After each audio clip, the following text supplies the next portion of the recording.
Dear student, as we have discussed about regression analysis, and we have also discussed about different terms which may use in regression analysis, in statistical analysis of the data, या sometime in empirical analysis of the data.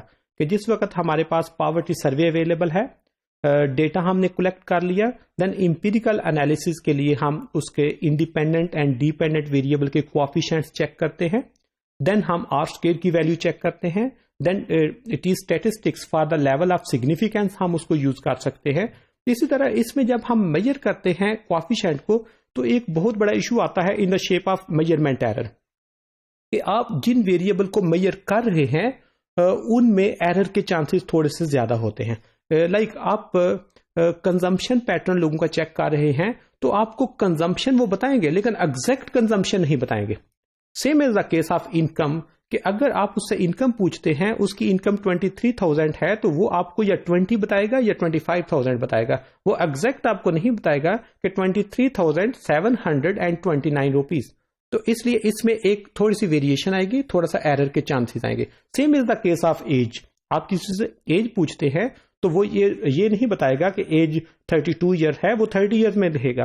वो आपको as 34 years नहीं बताएगा, वो आपको 35 years बताएगा. तो इसलिए जिस वक्त हम इस तरह के सर्वेज में डेटा लेते हैं, तो आपको ज्यादा राउंड फिगर मिलते हैं. जब भी कोई इनकम बताएगा तो वो 10,000 बताएगा, 15,000 बताएगा, 20,000 बताएगा, 50,000 बताएगा, 70,000. एग्जैक्ट फिगर हमारे पास नहीं. Same is the case of age, same is the case of consumption pattern, same is the case of rural urban.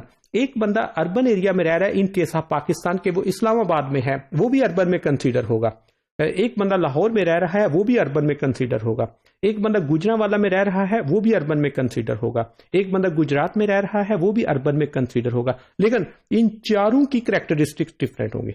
इन चारों के पास जो फैसिलिटीज होंगी वो डिफरेंट होंगी. इन चारों के पास जो हाउस होल्ड के एक्सेस होती है toward public services and the quality of public goods, वो डिफरेंट होगी.